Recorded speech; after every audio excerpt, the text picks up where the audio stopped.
I've never been the jealous type. Not really. I don't scan my wife's phone or track her location or question her when she's out late with friends. We've been married almost 8 years. Trust, at least I thought, was the foundation we built everything else on. And that's probably why the whole thing hit me like a slow, dull knife. Not fast enough to K*LL, just deep enough to make me question everything I thought I knew. It was a Friday night. The invitation was from one of Haley's new colleagues. Someone from her department who'd transferred in from another city. I don't remember his name. Honestly, I don't think I ever really caught it. The invite was digital, just a quick, "Hey, so-and-so from the new branch is having a casual mixer at his place Friday, you should come," kind of thing. She mentioned it almost offhandedly over dinner the week before. I said sure.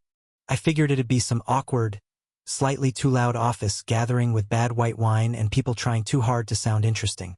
I wasn't expecting whatever the hell that night turned into. Haley started getting ready 2 hours early. That's not unusual for her. She's always been the type to take her time. But something about the energy in the house was different that night. She was humming, almost too cheerfully, and moving like she was late for something she was excited to get to.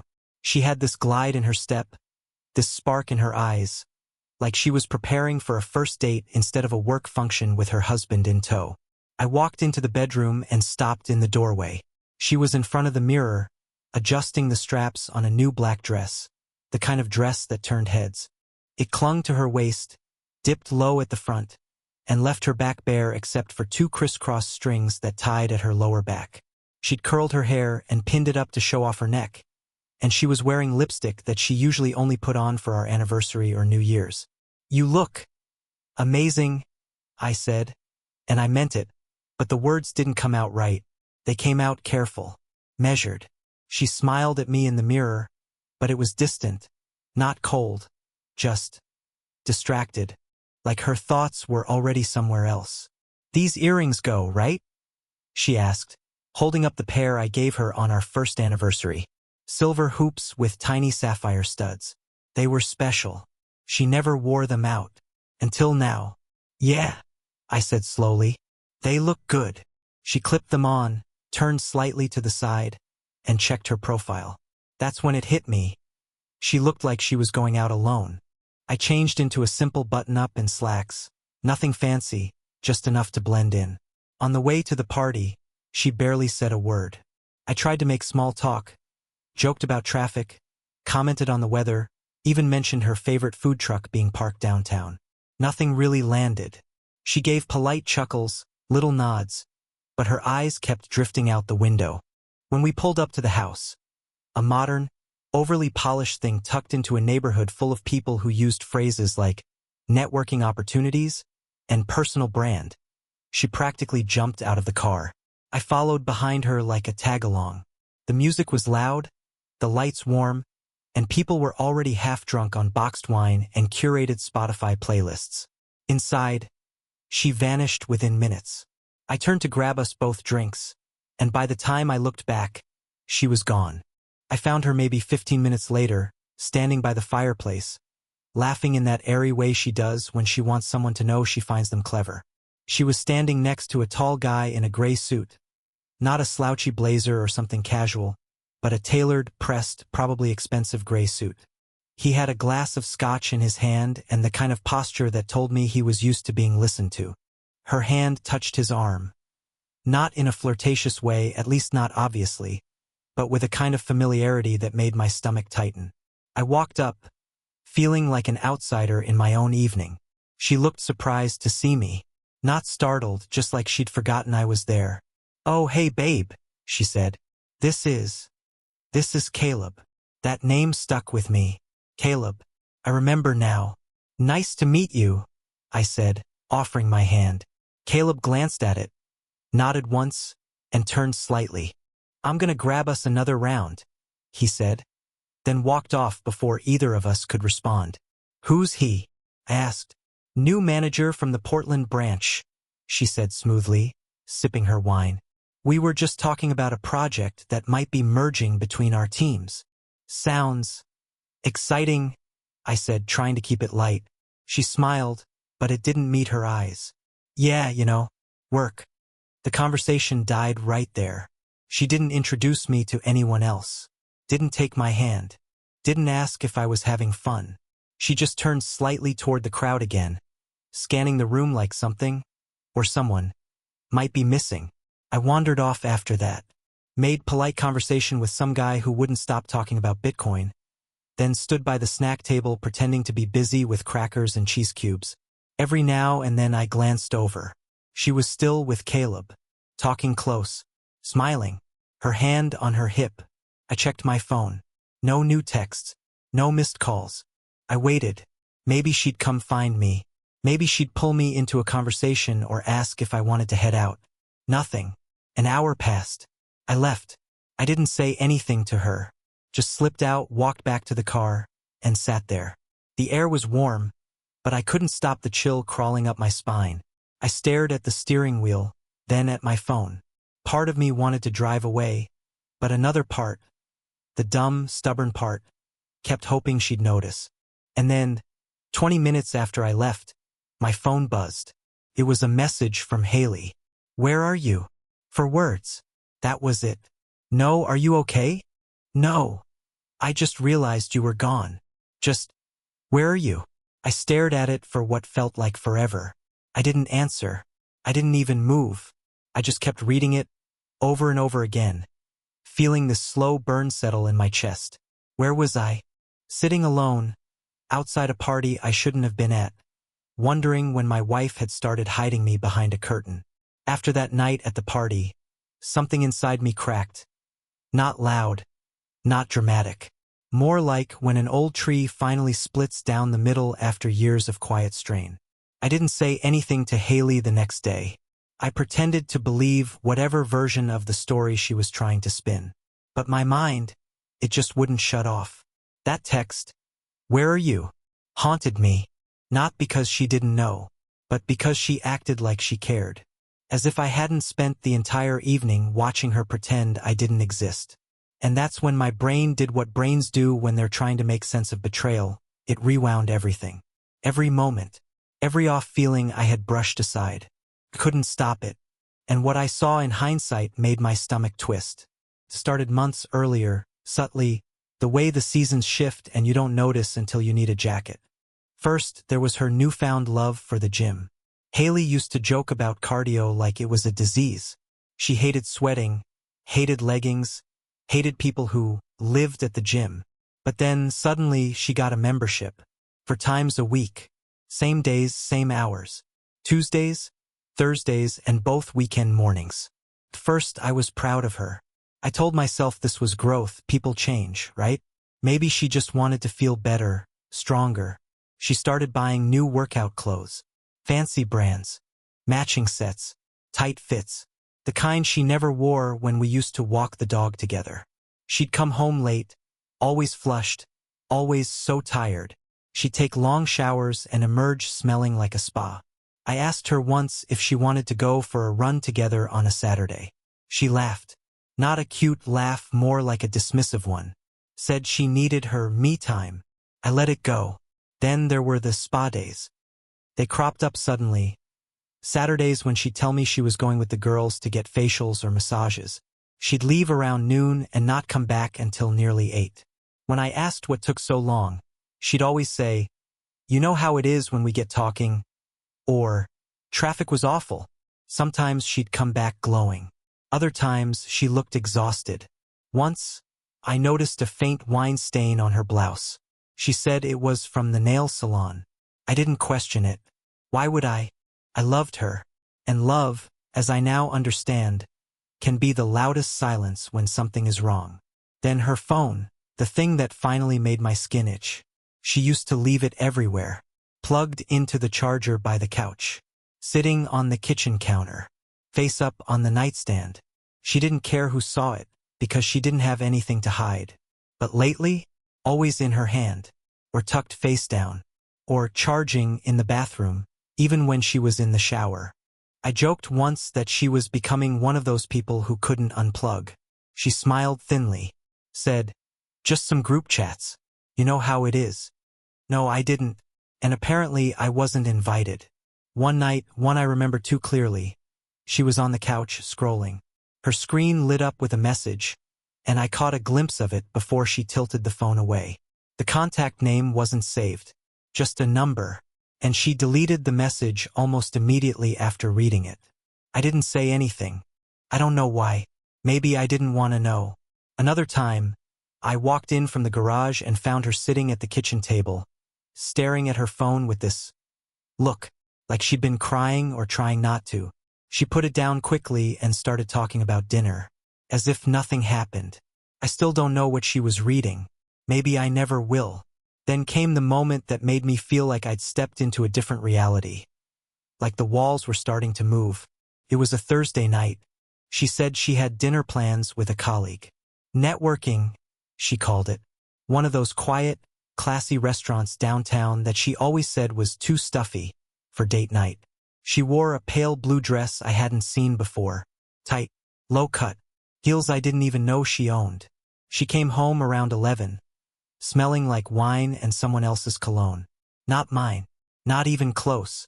As she bent over to take off her shoes, her hair shifted, and I saw something on her neck, just under her jawline. A faint smudge. Lipstick. Not hers. My chest tightened. I didn't say a word. She looked at me, a little too quickly, and said, "I'm exhausted.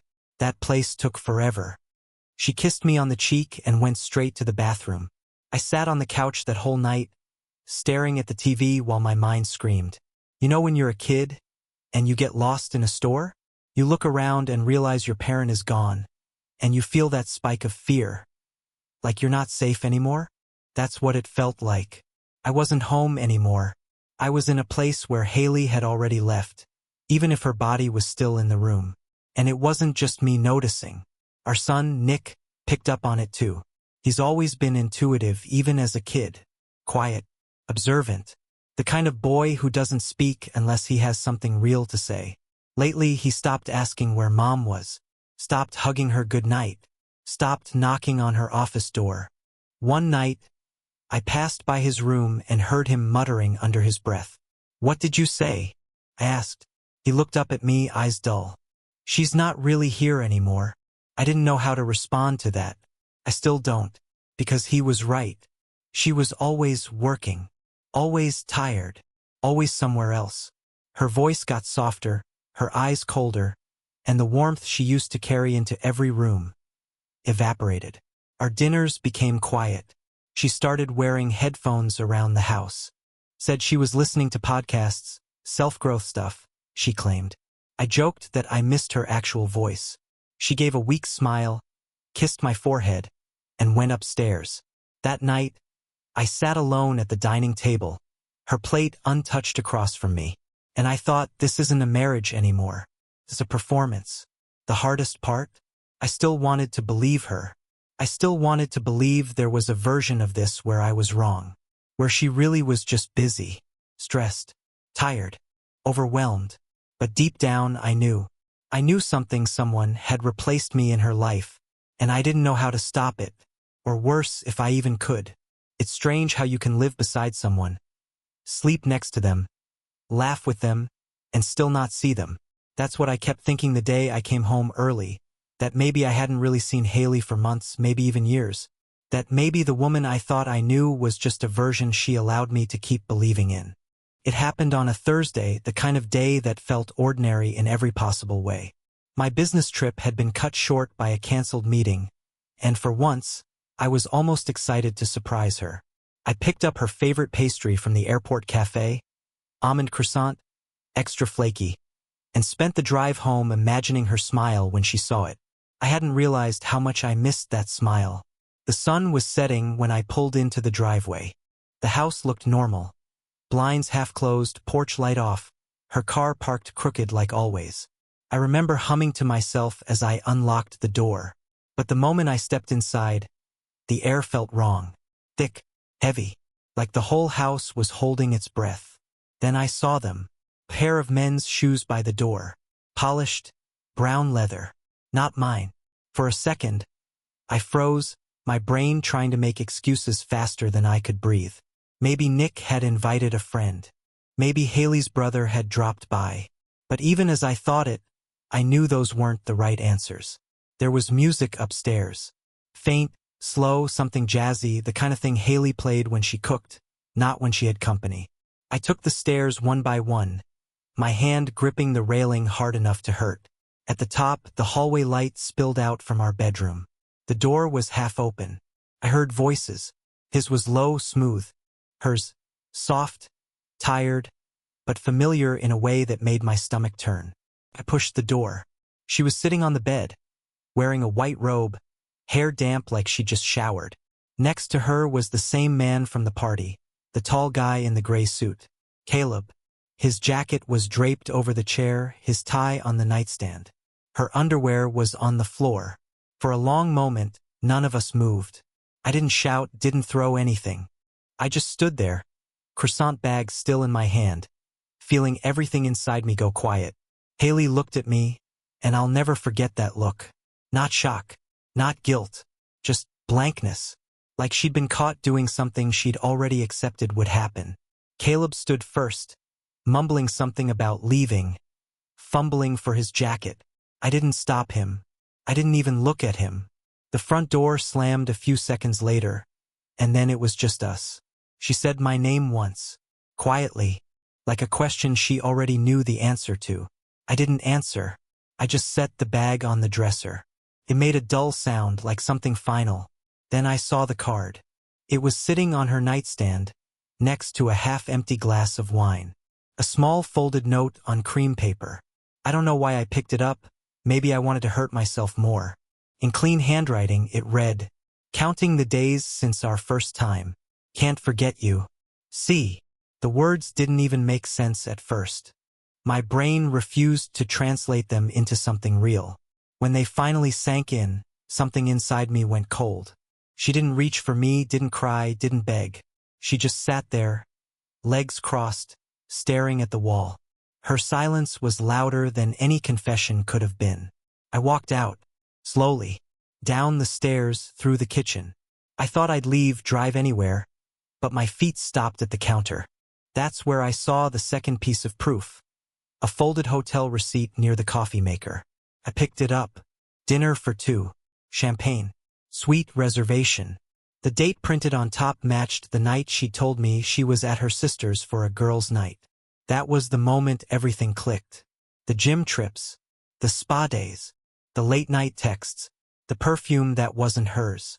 All the tiny lies that I had convinced myself were just paranoia. They weren't tiny. They were threads in a web she'd been weaving around me for months. Maybe longer. I don't even remember leaving the house. I must have driven somewhere, but all I can recall is sitting in a parking lot.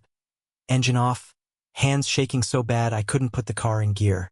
I felt like someone had pulled the ground out from under me, like I was still falling but there was no bottom. People talk about heartbreak like it's dramatic. Yelling, crying, smashing things, but that's not what it was for me. It was quiet, numb, like my body decided to shut off all emotions at once. I didn't call her, didn't text, didn't go home that night. I slept in the car, parked behind a grocery store, staring at the ceiling while headlights flickered across it. My phone buzzed a few times, her name lighting up the screen, but I couldn't bring myself to look. When I finally went home the next morning, she was gone. Half her clothes missing from the closet, a few drawers empty. No note, no apology, just absence. Nick was at a friend's place for the weekend, thank God. I don't know what he would have thought if he'd seen the house like that. If he'd seen me like that. The silence was unbearable.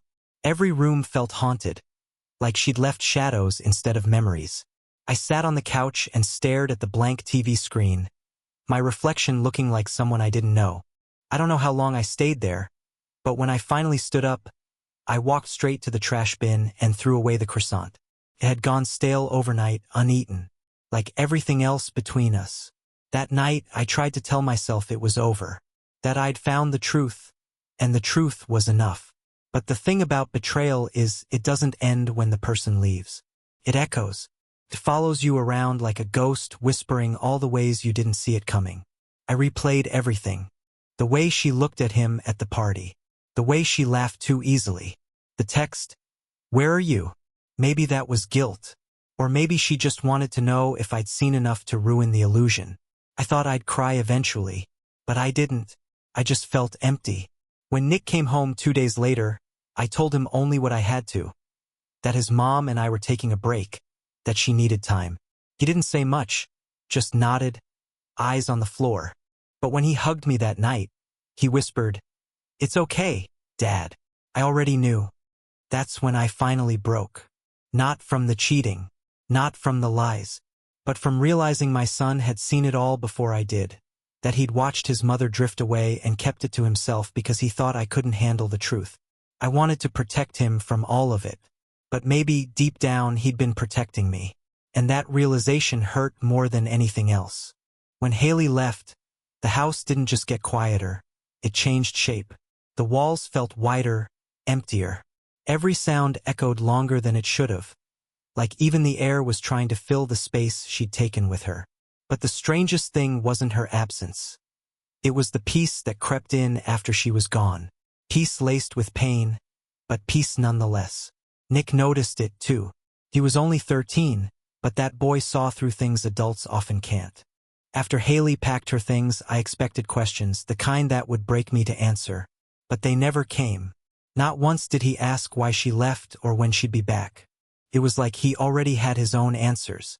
The first night it was just the two of us. He didn't say much. We sat at the table, plates untouched, TV off. I could see him watching the empty chair across from us. He wasn't angry. He wasn't even sad. Just still. After dinner, he went upstairs without a word. A few minutes later, he came back down holding a photo. The three of us at the lake from a few summers ago. We were all smiling, sunburned, wind in our hair. He'd written something on the bottom in his messy handwriting. "You're outside now." He handed it to me without explanation, then walked back to his room. I sat there staring at it for a long time. I didn't understand it at first. Not until Haley came by a week later to talk. She knocked like she was a stranger. The sight of her standing on the porch made my chest tighten. Not out of love, but exhaustion. She was dressed up again. Hair done. Makeup perfect. Perfume too strong. Like she was auditioning for forgiveness. Nick was sitting on the couch, flipping through a comic. When he saw her, he froze. "Hi, sweetheart," she said softly. He didn't respond. She tried again, stepping inside without waiting for me to invite her. "I just wanted to see you, honey, to explain some things." Nick looked at her, not with anger, but something colder. Distance. "You don't have to explain anything," he said flatly. "Nick, please," she whispered. "I know you're hurt, but—" He cut her off, his voice calm and sharp in a way that didn't fit his age. "You knew what you were doing. You just didn't think I'd figure it out." Her face crumpled for the first time. "That's not fair." He stood up then, setting the comic aside. "You left a long time ago, Mom. You just finally walked out loud enough for everyone to hear it." I didn't move. Couldn't. Watching him talk to her was like watching a dam break. Years of confusion finally finding words. She turned to me, eyes blazing. "You turned him against me." "No," Nick said before I could. "You did that yourself." That silenced her. For a moment I thought she'd cry. But instead, she laughed, short, brittle, almost hysterical. "You're both ridiculous," she snapped. "You don't understand anything I've been through." "Maybe not," I said quietly. "But we understand what you did." She stormed into the bedroom to grab the rest of her clothes. The sound of hangers scraping the rod echoed through the house like a storm. Nick didn't move. When she came back out, arms full of folded shirts, she hesitated at the door. He was holding the same framed photo, the one from the lake. He handed it to her. "So you remember what you destroyed," he said simply. She froze, then took it without a word. I saw her throat tighten, but she didn't speak. She just walked out.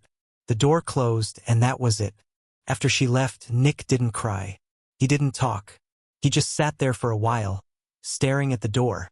When I finally spoke, my voice came out small. "You okay, buddy?" He looked up at me and said something I'll never forget. "She broke it, Dad. And some things you can't tape back together."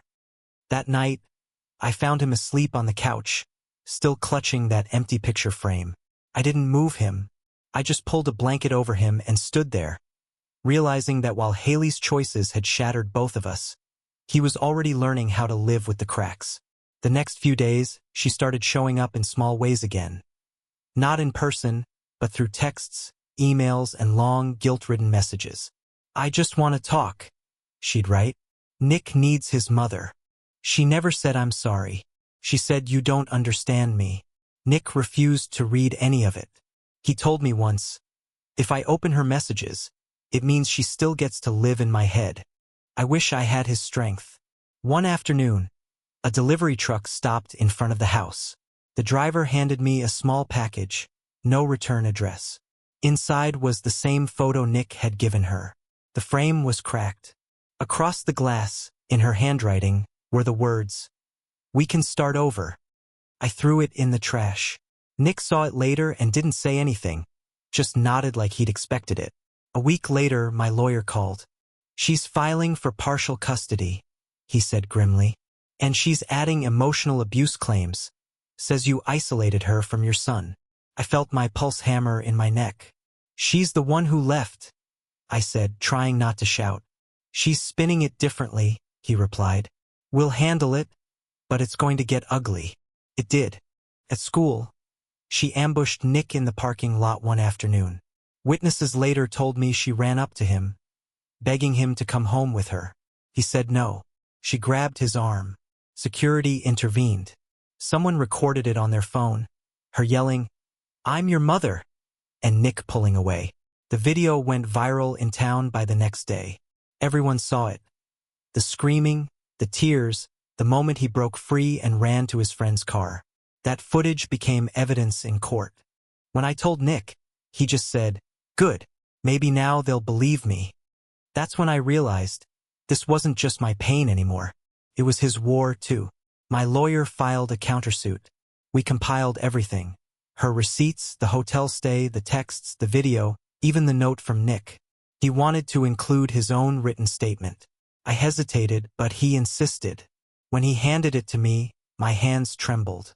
It was 3 pages, careful, articulate, raw. He described the months before she left. The nights she ignored him, the fake smiles, the empty dinners. His closing line stopped me cold. "I don't hope anymore, because waiting for someone who left just teaches you to stop dreaming." I cried for the first time since that night. Not because of her, but because of him, because of what she'd taken from him that I could never give back. Haley tried calling again that evening. I didn't answer. I didn't even listen to the voicemail. I just sat with Nick in silence, the TV flickering across our faces. He leaned against me, and for the first time in a long while, the house felt full again. Not with noise, but with something better, truth. Maybe broken things don't always get fixed, but sometimes what's left is enough to build a new kind of peace. I never imagined I'd find myself sitting in a courtroom, looking across the aisle at the woman I once promised forever to. Not with hate, but with nothing at all. No grief, no longing, no fire. Just a hollow ache where trust used to live. What shocked me most wasn't that Haley was fighting me. It was how far she was willing to go to rewrite the truth. It started with a letter from her attorney. Clean, professional, but full of poisoned ink. She was filing a counterclaim for custody and accusing me of psychological manipulation, emotional isolation, and creating a hostile home environment for both her and Nick. The words didn't just sting, they enraged me. She was the one who cheated, who left, who disappeared from our lives in pieces long before she packed her bags. But now, suddenly, she was the victim. She was framing herself as a misunderstood, mistreated woman who'd reached a breaking point. The same woman who'd lied with ease was now nizing those lies in court. My lawyer, Andrew, didn't flinch. He'd seen it before. "Textbook deflection," he said. "She's trying to beat you to the narrative. She's hoping to make enough noise that the truth gets drowned out." I wish I could say I stayed calm. But that first week after the countersuit, I didn't sleep, couldn't. I lay awake wondering if the system would believe her, if her crocodile tears and well-crafted stories would somehow weigh more than facts.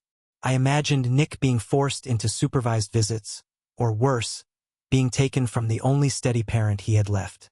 Then came the social media posts. I never thought she'd go public, but Haley started laying the groundwork for her new chapter. It started small. A post with a sunset and the caption, "Some endings are just new beginnings." Then another, "Betrayed by the ones closest. Rising anyway." Vague enough to be poetic, clear enough that anyone who knew us would connect the dots. Friends began texting me awkwardly. "Hey man, is everything okay? Saw Haley's post. If you ever want to talk." Some people reached out with concern. Others just distanced themselves. But the worst came the day she showed up at Nick's school. It was a Wednesday afternoon. She wasn't on the pickup list anymore, not after the temporary order was filed. But that didn't stop her. She waited near the bike racks and ambushed him as he walked out with his backpack slung over one shoulder. I wasn't there, but his friend's dad caught most of it on video. You can hear her shouting, "Nick, please, I just want to talk to you." As she grabs his arm, he pulls away, clearly uncomfortable. A teacher steps in, then a security guard. She starts yelling loud, panicked, "I'm his mother. I have a right to see my son." Nick doesn't even flinch. He just looks at her and says, calm as ever, "You're not helping yourself." She was escorted off school property.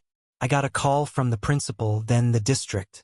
That night, I watched the video in the kitchen while Nick sat at the table doing his homework like it was any other day. When it finished, I turned to him. "Are you okay?" He nodded without looking up. "She's desperate. It's not about me. It's about her needing to look like she's trying." He was 13 going on 30. We submitted the video as evidence. My lawyer called it a gift. I called it sad. Haley's attorney doubled down, filed a motion claiming the incident was a misunderstood emotional moment, and that Nick had been conditioned by parental alienation. They tried to discredit his letter, tried to paint me as a controlling father who used my son to punish his mother. But Nick wasn't having it. He asked to speak to the judge directly. It's rare, courts don't usually want to pull a kid into the middle, but given everything, the judge allowed it. I wasn't in the room, but I read the transcript later. I must have gone over it 50 times. Nick didn't cry. He didn't hesitate. He told the judge everything. How Haley had started pulling away before the affair, how she used to leave for hours without explanation, how she missed birthdays, forgot school projects, and once told him to stop acting so needy when he asked her to help with his math homework. He ended his statement with this: "She wasn't a mom. She just lived in the same house. And now that she's gone, it's finally quiet. And I can breathe." Haley's side tried to file an objection. The judge overruled it. The next court date, she came in full costume. She wore a soft blue dress, minimal makeup, and carried a white tissue like a stage prop. Her hair was curled just enough to look natural. She looked fragile, reserved, like someone barely holding it together. She spoke gently, hands folded, said she never meant to hurt anyone, that she had lost herself in a cold, one-sided marriage, that she felt invisible for years. The courtroom was silent as she painted herself as a woman who had tried to stay, tried to love, but had been pushed away. Then came the cross-examination. My lawyer was brutal, not loud, not cruel, just surgical. He walked her through every piece of evidence. The hotel receipt, the text messages, the voice recordings, the school incident, the social posts. He read her Caleb's note aloud. Asked her to explain what counting the days since our first time meant. She stammered, said it was a joke, a misunderstanding, a private moment taken out of context. Her voice got shakier. The tissue finally made it to her eyes. When the judge asked Nick where he wanted to live, he didn't hesitate. "Here," he said, "with Dad. Only him." Haley stood up. "That's not true. They manipulated him. He's just saying what he thinks you want to hear." But the judge was already done. I was granted full physical and legal custody. Haley was given supervised visitation, one Saturday every other week, pending a psychological evaluation. The judge cited concerns regarding emotional volatility and boundary issues. She had to complete a 6-month parenting course before she could even apply for unsupervised time. Outside the courtroom, she approached me. Her voice was low, furious. "You'll regret this." I didn't flinch. I just looked her in the eye and said, "No, you will, when the silence gets louder than all your excuses." She stared at me like she didn't recognize who I was anymore. Maybe she didn't. I didn't watch her walk away. I stood in the hallway with Nick, holding the paperwork that made everything real. He reached for my hand. Not in fear, not in sadness. Just in quiet solidarity. When we got home that night, there were no balloons. No cake. No celebration. Just peace. He went to his room and started drawing. Something he hadn't done in months. I sat in the kitchen, listening to the soft scratch of his pencil against the paper. It wasn't a happy ending, but it was an honest one. And for the first time in a long time, honesty felt like enough. She showed up in court like a victim. Tears, tissue, tragic dress. Claimed she was unloved, misunderstood. But the truth hit harder. The texts, the videos, the lies. Nick's letter silenced everything. When he said, "I want to live with Dad," her mask cracked. She screamed. Judge didn't flinch. Custody granted to me. Supervised visits for her. As she passed me in the hallway, she hissed, "You'll regret this." I said, "Only you will." 2 weeks later, she returned, flowers, fake smile, like nothing had happened. Nick saw her and said, "I don't want you coming back." He handed her the photo of us. Cracked, faded. "Remember what you ruined." She left without a word. And the house finally exhaled. No more tension. No more lies. Nick started drawing again. I made breakfast. Quiet, easy, real. For the first time, love felt like safety. We didn't just survive her. We started over, free.